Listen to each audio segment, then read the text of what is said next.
हमीरपुर जिले में मंगलवार को अतिक्रमण हटाने पहुंची नगरपालिका प्रशासन की टीम को उस समय असहज स्थिति का सामना करना पड़ा जब पूरी कार्रवाई अचानक एक अप्रत्याशित हादसे में बदल गई। जिस बुलडोजर को अतिक्रमण हटाने का मुख्य हथियार माना जा रहा था, वही नाले पर बने अवैध निर्माण को तोड़ते समय खुद ही फंस गया।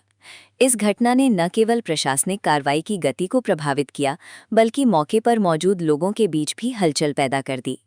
ये पूरा मामला सदर कोतवाली क्षेत्र के अंतर्गत बीएसएनएल कार्यालय के पीछे स्थित इलाके का बताया जा रहा है, जहां लंबे समय से नाले के ऊपर अवैध निर्माण और अतिक्रमण को लेकर शिकायतें मिल रही थीं।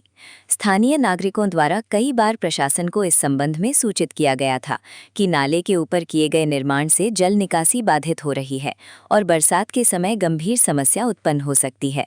शिकायतों को गंभीरता से लेते हुए नगरपालिका प्रशासन ने संबंधित लोगों को पहले ही नोटिस जारी कर दिए थे। अधिकारियों का कहना है कि सभी पक्षों को निर्धारित समय सीमा में अतिक्रमण स्वयं हटाने के निर्देश दिए गए थे, लेकिन तय समय पूरा होने के बावजूद जब अतिक्रमण नहीं हटाया गया तो प्रशासन को कार्रवाई के लिए आगे आना पड़ा। आज सुबह पुलिस बल और प्रशासनिक अधिकारियों की मौजूदगी में नगरपालिका की टीम भारी मशीनरी के साथ मौके पर पहुंची।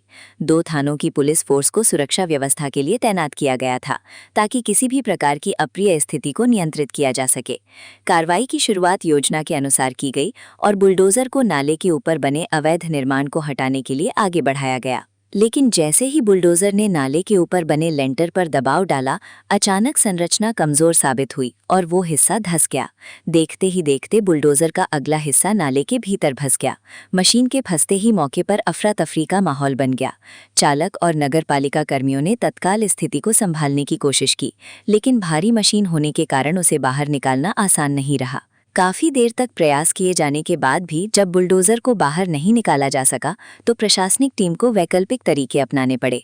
मजबूरी में मौके पर हथौड़ों और अन्य हाथ औजारों की मदद से अतिक्रमण हटाने की कार्रवाई शुरू की गई। ये दृश्य वहां मौजूद लोगों के लिए भी चौंकाने वाला था, क्योंकि आमतौर पर ऐसी कार्रवाइयों में भारी मशीनों का इस्तेमाल किया जाता है, लेकिन इस बार स्थिति बिल्कुल अलग थी। इसी बीच स्थानीय लोगों की भी प्रतिक्रिया सामने आई।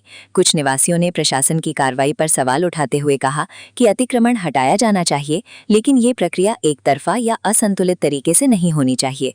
उनका कहना था कि तोड़फोड़ की कार्रवाई को व्यवस्थित ढंग से एक छोर से शुरू किया जाना चाहिए था, न कि बीच हिस्से से, जिससे पूरी संरचना कमजोर होकर धंस गई। स्थानीय निवासी उर्मिला और कल्ली ने मौके पर मौजूद अधिकारियों से बातचीत के दौरान अपनी आपत्ति दर्ज कराई। उनका कहना था कि प्रशासन को सावधानीपूर्वक कार्रवाई करनी चाहिए थी, क्योंकि इस तरह की अचानक हुई कार्रवाई से नुकसान और बढ़ सकता है। वहीं दूसरी ओर स्थानीय निवासी नीरज शर्मा ने प्रशासनिक कार्रवाई को लेकर अलग पक्ष रखा। उन्होंने बताया कि उन्हें 4 जून को नगरपालिका की ओर से नोटिस प्राप्त हुआ था, जिसमें उन्हें 8 दिन के भीतर अतिक्रमण हटाने का समय दिया गया था। नीरज शर्मा का कहना है कि निर्धारित समय सीमा पूरी होने से पहले ही प्रशासनिक टीम बुलडोजर लेकर मौके पर पहुंच गई। उन्होंने ये भी दावा किया कि संबंधित संपत्ति का मामला न्यायालय में विचाराधीन है और इसकी पूरी जानकारी पहले ही प्रशासन को दे दी गई थी। इसके बावजूद कार्रवाई किए जाने पर उन्होंने सवाल उठाए और इसे जल्दबाजी में की गई कार्रवाई बताया। घटनास्थल पर मौजूद पुलिस बल ने पूरे हालात को नियंत्रित रखा और किसी भी तरह की भीड़ या विरोध को बढ़ने नहीं दिया। प्रशासनिक अधिकारी लगातार स्थिति पर नजर बनाए रहे और कार्रवाई को आगे बढ़ाने के निर्देश देते रहे।